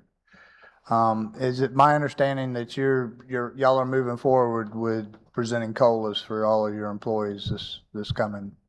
For our budget? deputies, yes. And that's your deputy staff? That's coming out of our MSTU. Okay. Yeah, and our MSTU is balanced. We end up having a surplus in there. Right. And the MSTU seems to be working, correct? So far. Right, right. And and one of the things that we did with that MSTU as a board, we were basically, because I'm of the opinion, you guys get all the money you want to keep us safe. I have no problem with it. But I'm very confident that the citizens of Santa Rosa County feel the same way. I know they do. I know that when I deal with new people coming in that are looking at the graphics, they're looking at the specifics, they're looking at the safety of this county. And you guys rank high, and that's awesome. It really is, and it's something to be proud of. And I know we all are proud of it. And there's nobody on this board that's anti-law enforcement, but we're all scared that we could be looking this way when we're sitting here talking to the sheriff's office about, hey, we need a cut in the budget to get here. We need to get to the real numbers. And I know you guys are great team players. So, what I'm seeing is there's an opportunity. We've already put it out there. The sheriff's got his budget. And everybody appreciates that budget because they appreciate the safety factor of it. Where do we go to get the extra money? Because we can't do the hypotheticals. We understand that. And we know that even with that money, it's going back to you because we throw it aside to come back to you because we know that your budget's going to constantly be raising. Nobody on this board is going to say, hey, we need to raise the MSTU. I don't see it. But if the sheriff needs it, that's the request that they can give us to go forward. I mean, we're all policymakers. We all have big shoulders. We have to. So, I want to continue to keep this county safe. And I have no problem with, you say you need X amount, let's give it to them. They know what they're talking about. And that's where I'm at. I mean, as a board, we have to figure out how to get that extra money to keep the citizens safe. And if there's one thing that hurts me to the core is to say that we need more money to keep the citizens safe. So we can't operate in hypotheticals. We have to operate in reality. And we got a hard decision to make. So based on what you just said, I'll give you a blended way you could solve that. You could take 2,764,963 of his sheriff civilians in jail that is operational for law enforcement that would meet the MSTU criteria. You can move it to the MSTU, do whatever that millage rate looks like, increase to balance that, and then the board could cut one additional 1.2 million of spending from this year, and we would not have to adjust anything. You could do that from holding off on some capital. You could do that from, we're going to continue to reduce our operating and save it. I can't give you a projection until we know, what the next few months brings. But there are some additional local option sales tax money that you could push, take a capital project that's not ready, push it to a capital project that is ready, and go ahead and spend it and drop the capital fund expenditure that we have in the budget. So that that would give you a balanced You budget. can have the using 300,000 that's in that's in the loft that's dedicated for the sheriff's office. You can use it. So there's you a blended. You ask for a blended one. There's you a blended, but it will require an MSTU millage increase. I can't give you the numbers till we run it all. But if that's a direction you want to give us, there's you a blended approach. It's certainly a proposal. One, if I may, one other option, in 2020, we asked everyone to hold their budget because we did not know what was gonna, or I think it was a 21 budget, actually. We asked everyone to hold. What we ended up doing is we came back, so once we had some knowns after COVID was going on and we received CARES Act funding and stuff, we came back and adjusted the budgets. So after November, when we know what's going to happen with the sales tax, when we know what's going to happen with the ballot, we can always come back and do budget amendments to adjust, to allow for other things. So I just want that to also be out there, that we can just hold things constant. Here's what we had in 26, we're going to hold it constant. And we're going to see what happens in November, and then we can always come back and adjust and increase. So that's also how we handle grants. So once we receive acknowledgement that we are absolutely going to receive grant funding, we do a budget amendment and increase the funding to go with that grant, because we know at that point we have an agreement, we know we're going to get that money back. So there are some other options.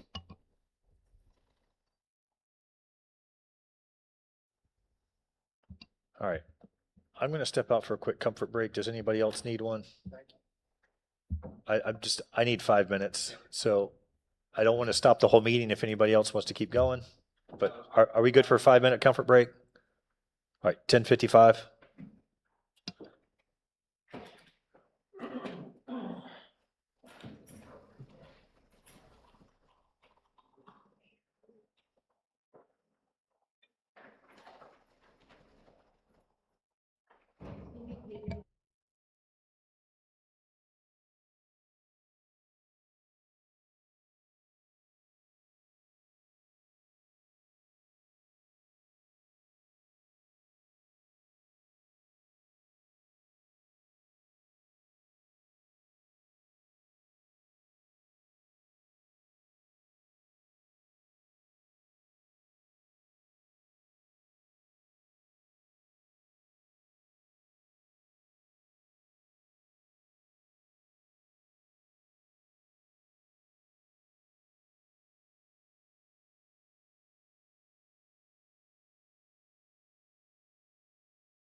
All right.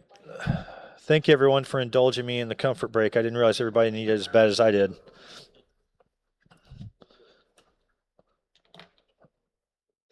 All right. So, Sabrina, and I apologize for the interruption. Like I said, I definitely needed it, and apparently everybody else did too. Do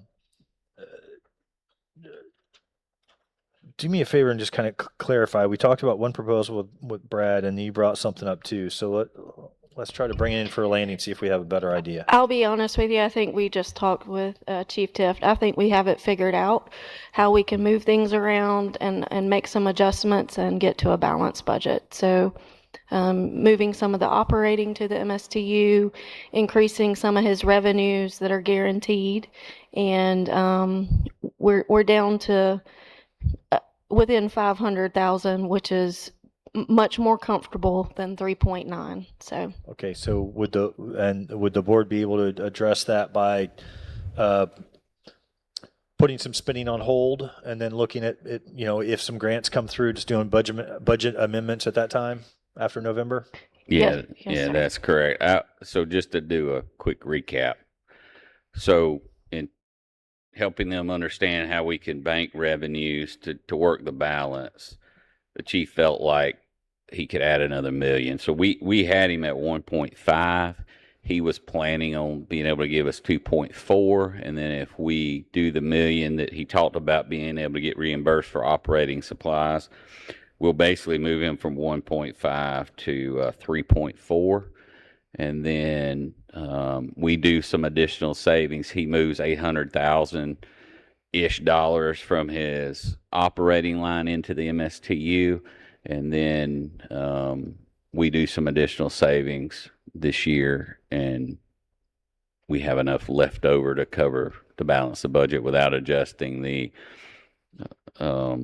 We won't adjust the MSTU, nor will we have to adjust the revenue. Disaster or revenue stabilization fund down. Okay. And now I do want to make it clear that all we did was work on balancing this year's budget. This has nothing to do with preparation for the property tax elimination. This was a meeting just to balance this year's budget. Yeah, and that's why we got off track on the property tax thing, but I think it was important for that discussion to happen. But yeah, this is totally separate from what could happen in fiscal year 2028, depending on how people vote in November. I'll follow up with that. Jared is responsible for the capital plan, so we'll go back and work with him, and we'll talk about what is ready, what can we delay. What can we move around and potentially cover with some local option sales tax that we know there's no more money going to be generated after December 31st of this year if it doesn't get renewed, but we have a balance in there. And the chief also said we could take his 300,000 and plug that in. So that's how we got to where we're about 500,000 off, and we can do that with reduced spending. So we'll work with that if the board is comfortable. You're talking about current capital projects? There's been some projects that have come in under budget. Now there's some, of course, that have been a little over budget. So we'll go back and look at the total balance of projects where they are now. I mean, you could find 500,000 there. You can't find 3.9 million, Gotcha. but you could possibly Okay. chip that number away with capital. just in variances in project costs and Correct. timing and Yes, where sir. they are in the timeline of Correct. the project. So not delaying a project or not doing a project, but moving the timing around to make sure you've got money in the appropriate fiscal year. Sure. Because I know And we our- have some significant roadway projects that are underway, and so. And still, I would say, well, first of all, let me say, the last couple of projects we have bid have come in lower than the engineer's estimates. So we're seeing that trend happen. But I would still say we'll bid out the Woodbine project. We'll continue design on the Berry Hill project. But my recommendation is still going to be, let's don't pull the trigger on acquiring the loan to fund those until we know the vote, because we have to be able to pay that debt service back. So I think go ahead and bid it, probably be ready to bid middle of July. We'll have that out for 30 or 45 days. So it'll be about, it'll be August, end of August, 1st of September before we know what that amount is anyway. And then it's just a couple months till we know the vote. So that's going to be my recommendation. So with that recommendation, am I hearing that if we do pass that, if as a state on November and we pass that property tax alleviation, where would we go then? Well, hopefully the half-cent would, and you can pledge that revenue to the repayment of the roadway debt services. 'Cause it can't be used for salary anyway. So that is one of the silver linings if people will do their research, that the half-cent does. Because here's where I stand on it. The voters have stood very strong on saying they need roadway improvements. I do not ever want to see us start to flow away from that. Well, the state took this away. You know exactly where I stand on that. We have to gird up and stand up and get these projects done. We've kicked this can so far down the road, and I'm not comfortable ever even suggesting it at this point. I mean, it's like, let's start moving forward, because that's a safety issue in itself. And I know that gives you guys a little bit of heartburn, but that's where I stand on it, and I would hope the rest of this board looks at it too. Because living in this world of probabilities, we're always going to be in this world of possibilities. We're always dealing with the state doing different things. And this one right here, it's not well thought out. We can see it from 100 miles away that it's not well thought out. Everybody, and I'm, I know that, just looking at it from a voter standpoint, that's how I have to look at everything. So, I would hate to delay any type of capital project when those are safety oriented capital projects. You just hired me to make recommendations. Y'all vote on I it. get So, you. I get you. Just like last year, I recommended that we probably don't give a merit because it was going to tax into our Right. reserves, and we see that happen. We just showed you that, and y'all went with it. So I'm just here to make recommendations. Just whatever three of the five of y'all vote on, we'll enact. I got one question, Mr. Administrator. Can you hear me now? Hello. Okay. If we pull the trigger and get it, and the property tax goes away, are we going to be able to pay the bill? You'll have roughly $25 million. You can adjust your disaster reserves down and every year to pay the note on that. I don't know what the note on. We know the engineer's estimate for the Woodbine Road expansion. We've not got to the point for an engineer's estimate. I mean, we got a rough engineer's estimate on Berry Hill, but you're looking at probably combined about $68 million roughly. So, I mean, what was our courthouse? So that's roughly $4 million a year. So yeah, you could pay the first 6 years of it. I mean, I'm not for delaying any roads or anything, but on the same token, I want to be assured that we're going to be able to pay that bill, and we pull the trigger on something we're not going to be able to pay in the future. That's not good fiscal sense, business either. It'd be like I want a business, and yeah, I need a 10 million square foot building. I'm being a little facetious here, so I go ahead and build it, knowing good and well I can't pay for it. So I want to make sure that we're going to be able to pay that bill back if we do pull the trigger. You'll really only have about, by the time the bid comes in and we get it in front of the board, you'll only have probably 45 days till we know the vote. So I'm not asking you to delay it forever. I'm saying it's my recommendation to see what the vote is, and then we pledge that revenue source to the loan, and then by the end of the year, we got construction going. So.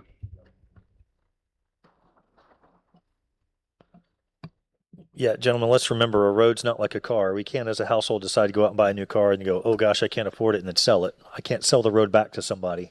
You know, once we make that decision, we're stuck with it. So, and this is yet again one of those reasons why I welcome to people and citizens to get involved in government, because I don't think people realize how difficult these decisions really are when you're put in a seat and you have to when you have so much information, and you really do have to try to weigh it out and use some wisdom and try to do the best you can with it, knowing that no matter what, someone's going to be unhappy, and some project that one of us wants doesn't move forward or something, or we have a situation where, here we are with the sheriff's office trying to figure out how do we make sure that we provide for the best public safety at the same time balancing, road improvements and our parks and everything else that citizens want.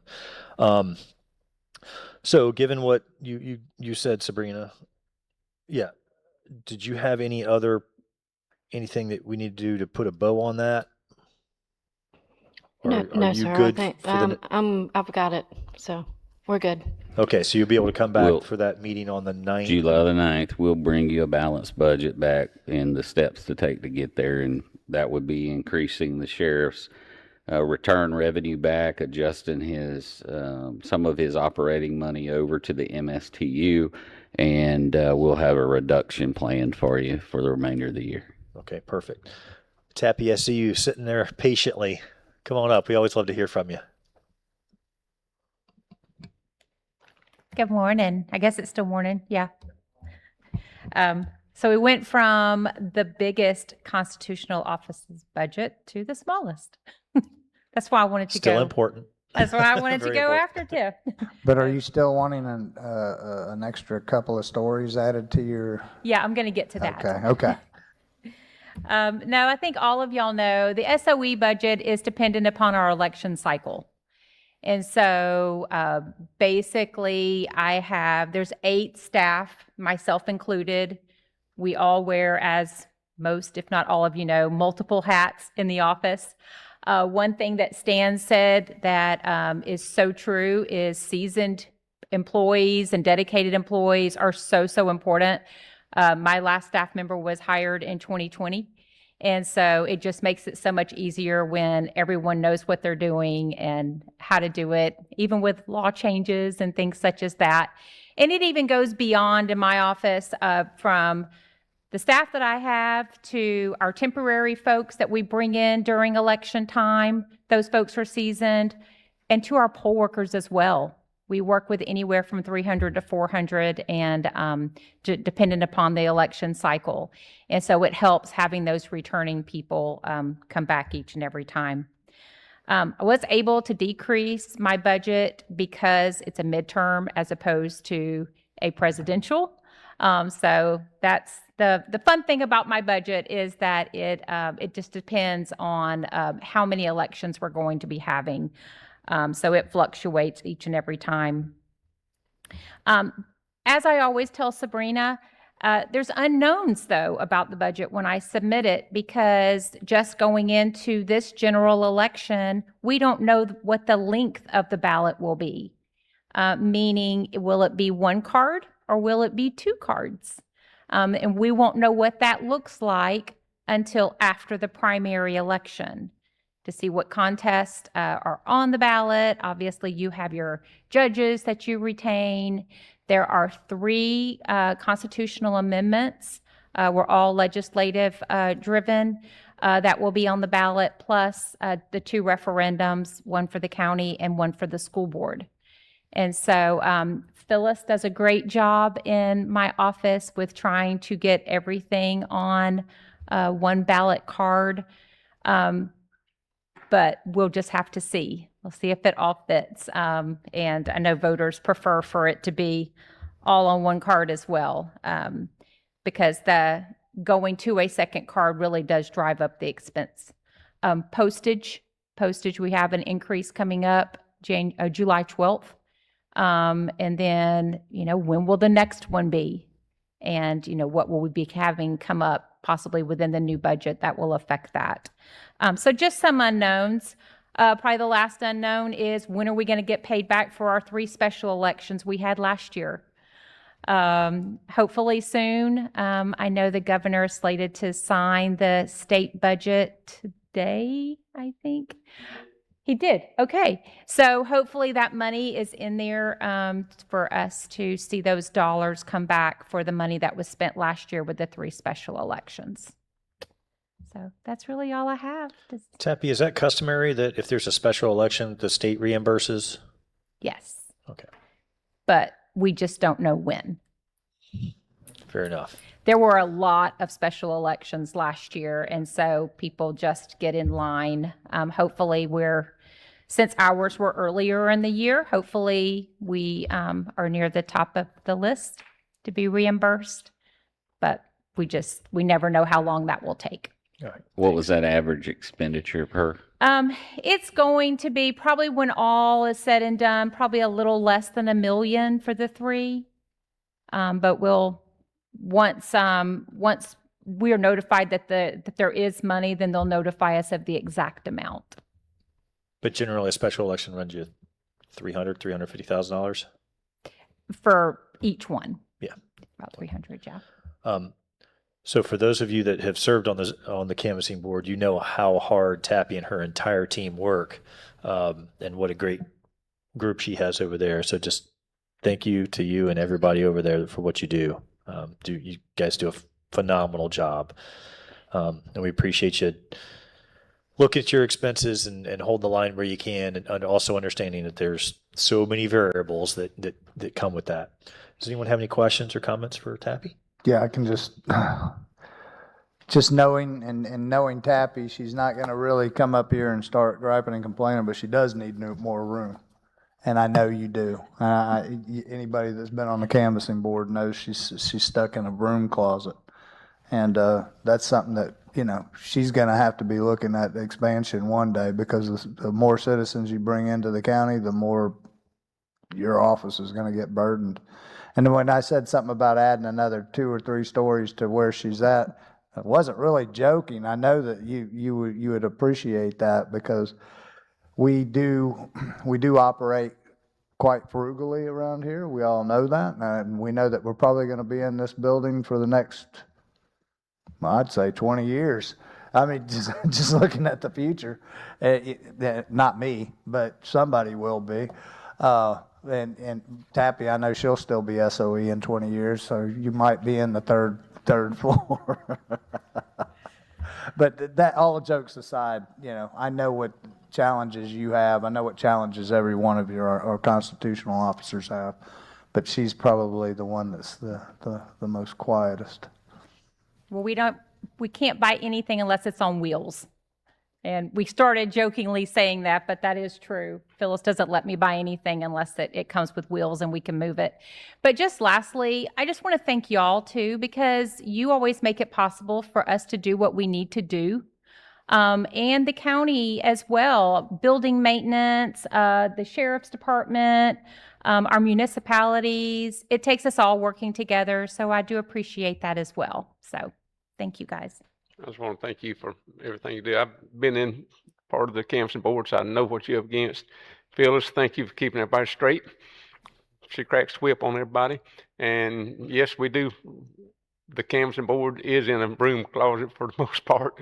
A glass broom closet, but a broom closet, because good thing everybody wears deodorant today's all I can say. It's tight. It's too cold to sweat in there anyway. Yeah.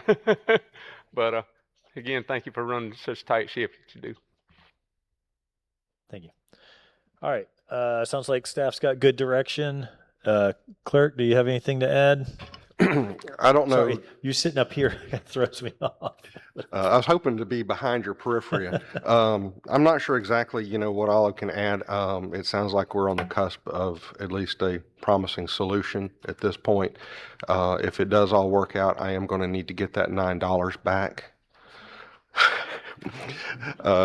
To Mr. Rao's benefit, our ask was exactly what we asked for last year. Yeah, if y'all could just pass the hat. I told him also I do payroll deductions.